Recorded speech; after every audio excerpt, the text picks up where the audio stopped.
Hello, everyone, and welcome to Get Can Lit, a podcast that showcases Canadian authors. I'm your host, Maria Zupardi, an avid Can Lit reader, and keep on listening to find your next favorite book today. Welcome back, everyone. So, as the title of this episode suggests, I'm going to walk you through my latest book haul from Canadian Independent Bookstore Day. Okay, so honestly, if the weather was better, I would have gone out to more stores, but oh well, I'm always out and about shopping anyways. So this year I just stuck to Book City Danforth, which is definitely my closest to indie. I mean, I guess Mabel's Fables is kind of closer, I think. But they specialize in like children's YA, so I'd rather just go somewhere that has the books I want. You know what I mean? Now, I love, love, love, love, love the Danforth location for Book City. It's packed with books. It's also like an L shape. So when you walk in for the first time, you're kind of like, wow, this is a big square space of books. But then as you walk more inside and realize that there's a whole other space, you're like, wow, this bookstore is jam packed with books. I always say Book City is a book lover's paradise. Like there's tables and shelves literally in every available space. So it's just like bookish overload and so charming. I also love their discount tables, or I think their remainders tables is what they call them. And there's always like great stock. So basically, I have nothing but high praise for Book City. Now they do have four locations: Danforth, obviously, a Beaches location, which is 2 blocks east of Woodbine Avenue, a Bloor West Village location, which is 2 blocks west of Runnymede Road, and a Yonge and St. Clair location, which is 1 block south of St. Clair Station. I've always meant to ask them which location is their biggest, but I don't know. Danforth just seems huge to me. But I definitely should stop into the ones that I haven't. Danforth and Beaches are the two that I always flip between going through, and both are just amazing mood lifters for me. Three more from Book City, and 4 out of the 11 books are by Canadian authors. So I'll just mention the non-Canadians I got because, why not? So I pre-ordered Yellowface by R.F. Kuang, When Women Were Dragons by Kelly Barnhill, and The Celebrants by Stephen Rowley.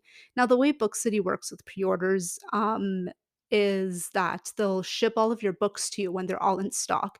So even though Yellowface and When Women Were Dragons come out earlier in May, The Celebrants comes out like right at the end of May. So once that comes in, then they'll ship the books out.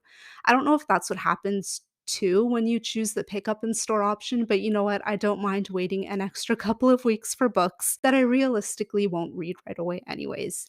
And for the other non Canadian books I got, those were By the Book by Jasmine Gilroy, Sea Change by Gina Chung, which was a total cover buy. It just sounded amazing.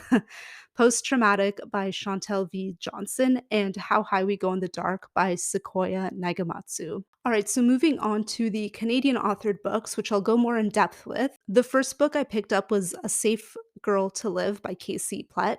Now, this is a reissue of short stories. I believe it might have been out of print for a while, so, like, it's now back in print, and it has a brand new cover, which is stunning. I love it so much. It's about the experiences of young trans women in 11 stories that show what it's like growing up as trans in a variety of settings. Next book I got is one I've never heard of before, and that is Last Winter by Carrie Mack. So this is compared to Beartown, so of course I couldn't leave it at the store. It's slated as a vibrant portrayal of a family heartbreak and a town caught by disaster, and it takes place on a small British Columbia mountain town. Have you heard of this book? Because honestly, like I'm always stalking the CBC Books website and their book list because like I think they do a great job in the creation of those lists. I don't remember ever seeing this one on them, so I picked it up for the cover, but then when I realized it was by a Canadian author, like, I was shook. I've also never heard of this author before, but she dedicated her book to Annabelle Lyon, so I feel like Carrie Mack is a well-known author maybe, unless she's just dedicating her book to someone she doesn't know, which, I mean, fair. But this is, like, why independent bookstores rock, because there's always a new author to discover, and I just love it. And that's where Book City's packed shelves to the max come in handy because as you're browsing the spines and you see something you like, you're like, oh, this is by somebody that I would actually read or something like that, you know? So it's always amazing to go into an independent bookstore. Okay, and the last two books I got came highly recommended to me by Chelsea Wakelin, author of What Remains of Elsie Jane. So if you haven't read that book yet, what are you waiting for? It's one of my favorites of the year. So first is Pacifique by Sarah L. Tigert, and this one's about a couple who spend 5 wild days and nights together when one of them, Tia, wakes up in an ambulance after an accident with no trace of her lover, Pacifique. And no one believes that she was with someone. So she ends up, poor thing, in a psych ward, and there she meets a man diagnosed with schizophrenia. Which I mean, I'm gonna assume that that strange man is her lover, but I don't know, like, I don't wanna say something and then it's not true, but, I mean, that's probably what's gonna happen, but we'll see. But basically, this book just sounds like the perfect sad girl summer read, and I cannot wait. I've been wanting to read this for a while. Again, I know Chelsea Wakeland absolutely loved this book, so what's good for her is good for me, basically. And last but not least, we have Strange Loops by Liz Harmer, which is very literary. And it's described as a propulsive novel about the power and paradoxes of desire, with plot twists of a thriller, lean prose, and big ideas explored alongside the messy truth of human relationships.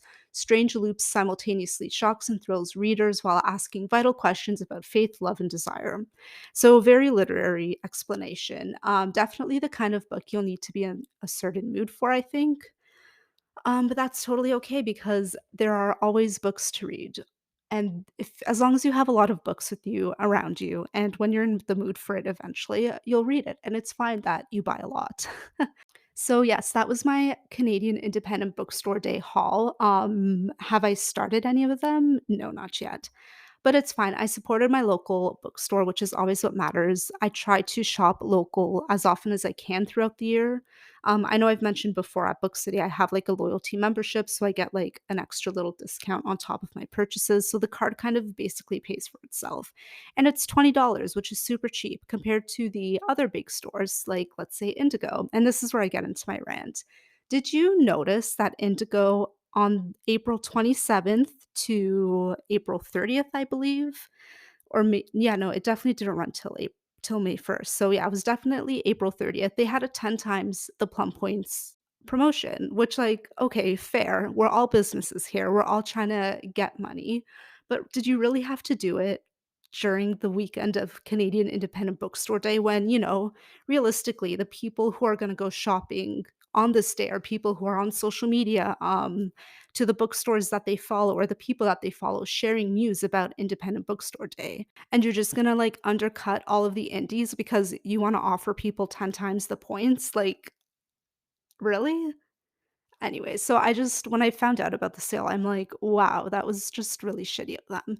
And you know what? Sure, maybe, I mean, even if they hadn't had that data breach and they obviously weren't at a loss of sales for those few days, they still would have done this, promotion realistically, so, like, they're just being asses.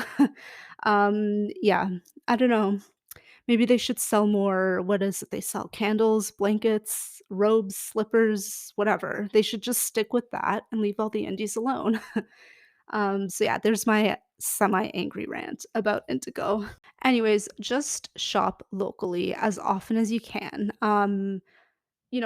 There are so many sales if you go in store, like, they always have, like, a reminders table or something, especially, like, Book City, like, they're really great at that. If discounted books that are slightly older that basically, like, the kind of, like, the Book Outlet-esque books, they will be at, like, the Book City remainder tables. The only difference is Book Outlet is a shitty company. Do not approve of their pandemic fiascos in terms of, like, Black creators and stuff, so we'll never shop from them again. I think for the past year or 2, definitely the past year for sure, I've been shopping more locally at Book City, and I've loved every experience I have going into that store. Not only Book City, but, like, Queen Books, like, they're just amazing, and it's just such a mood lifter because they have so many books. It's a curated collection, so, like, they're not just, like, purposely just filling their shelves. Like, every purchase they make from a publisher is a conscious buy, not like, Indigo who just buys something of everything because they're Canada's biggest bookstore or whatever. Bullshit.